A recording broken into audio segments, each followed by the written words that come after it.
Hello everyone! How many of you watch Gotham? You know, that completely unnecessary Batman prequel TV series on Fox that actually turned out to be not that bad? Well, I do, and I just watched the season finale and I'm gonna share a few thoughts on it. Alright, first of all, let me give some thoughts on the show overall. Overall, I like Gotham. It's a fun show. It's what's good about it, I really like the Commissioner Gordon character. I really like his progression through the ranks, how he's dealing with all the corrupt cops, how he's gotta kinda juggle this good boy persona that he has with the necessity of working with criminals in a manner in order to get things done. And it's a good juxtaposition for him. I really like Alfred. This is, no lie, probably the best version of Alfred I've seen, because he's completely badass, and I like that about him. He's not just some old wise guy. He actually kicks ass at times here. Bruce Wayne, little kid Bruce Wayne, doesn't annoy the hell out of me. Surprise, surprise, kid characters always annoy the hell out of me.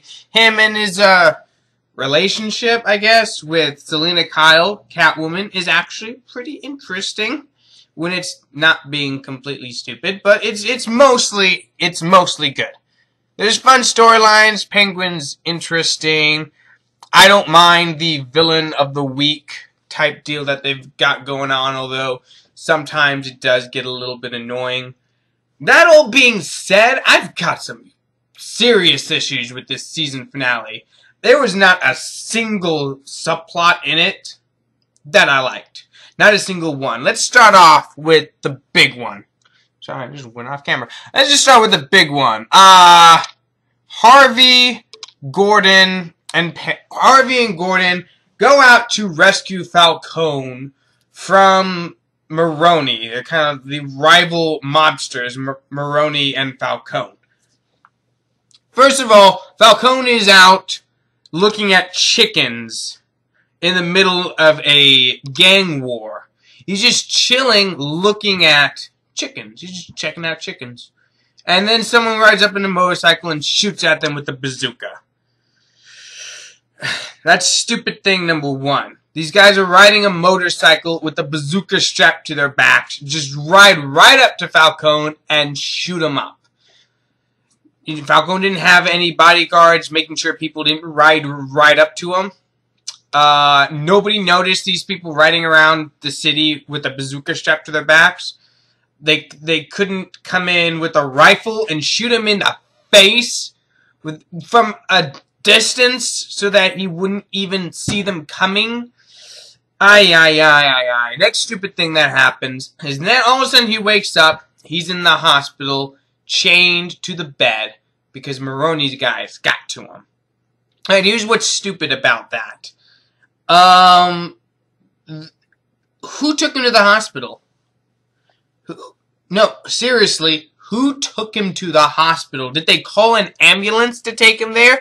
If so, did the doctor handcuff him to the bed? Is that what happened? Did Falcone's guys take him to the hospital? In which case, how on earth did they not call for backup and get more guys there to protect him? Did Maroni's guy take him to the hospital? In which case, why? Why not just kill him there? So, how did this dude even get to the hospital? That's stupid thing number one. Stupid thing number two, Penguin shows up first before anyone else. Alright. Did Penguin order that bazooka hit then? Is that what I'm supposed to believe? Alright, say Penguin did order the bazooka hit. Why are Maroni's men showing up to the hospital then?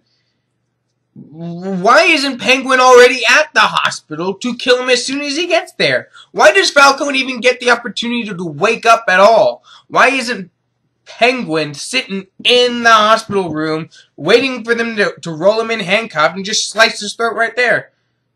So Penguin shows up, tells him, hey, I'm gonna kill you. Goes on a big, long monologue, the way that villains do. And then, right before he gets to kill Falcone, Gordon shows up. Where the hell did Gordon come from? There's a thing about it. There's absolutely no setup there. There's no, oh, Falcone got hit. I'm going to go to the hospital where they're taking him. No. There's none of that. He just shows up randomly for no reason just as Penguin is about to kill Falcone. And he wouldn't have been there on time if Penguin had just killed the dude. And anyway, he shows up right before Maroni's men get there. Because Maroni's men, for some reason, weren't already there. And they get in a gunfight, Gordon and Maroni's men. Here's where the next stupid thing happens. Gordon gets in the gunfight. The hospital is completely empty. I don't know if you've ever been in a hospital before, but they're big places. They're huge. And I don't know if you know this, but there's a lot of sick people in there. There's a lot of sick people that it wouldn't be easy to evacuate under short notice. So this building is completely empty. There's not a single person in it. So they get in a gunfight, and it moves along down the hall. Now, here's the dumb thing about this. It's moving down the hall. Falcone's in the room right here. The gunfight's moving on the hall this way. And instead of just going in, killing Falcone, and leaving like they were supposed to do, they all decide to just chase Gordon down the hall and have a big, long firefight with him. Maroni doesn't hire the smartest henchman in the world. Because as soon as the gunfight starts, Gordon goes running off the hall, and he leaves Falcone behind. And nobody even thinks to go in and get him, you know? So, Maroni must have the dumbest henchman on the face of the planet. And that's all within the first, 10-15 minutes? I can go on, and on, and on. Why did his blonde bimbo girlfriend all of a sudden go crazy and chase his new girlfriend with a knife? I don't know. Why did Fish Mooney let Penguin, the cripple, push her off a roof? I don't know. What was with that idiotic dialogue between Maroni and Fish, where he just keeps calling her babe over and over and over again? What the hell was with the discovery of the Batcave at the end of the episode? With just the worst possible clues you can think of leading to that. I mean, seriously, Bruce spends the entire episode looking through his dad's possessions for some secret he's looking for, and it's some random thing Alfred says. I was saying, oh, yes, what was that? You said something just now. That reminds me of this Roman emperor who was stoic, which leads me to this book, which leads me to peel away a false cover from this book. And now I found the remote to open up the Batcave. Would it have been so hard just to, I don't know, have Bruce find that remote while looking? You don't need this idiotic clue shit. So, overall, I like the show. It's not that bad. It's pretty good. It tries to... But here's the biggest problem with Gotham. It tries way too hard to be smart. And nowhere is that more evident than this latest episode. It was a train wreck from beginning to end. Just awful, awful, awful. Everything about it. And to my buddy, Kevin Sherman, shout out to you. And I know you're going to say I'm just overanalyzing this. That I'm just thinking way too hard about this. Just let it go, man. It's a TV show. Just enjoy it. Thing is, it's got to make sense. Characters need to be consistent. Motivation needs to be consistent. Stuff that happens need to make some sense. When everything about the episode relies upon plot holes, you're going to set my enjoyment away from it. No. Everything about this episode was a huge-ass plot hole.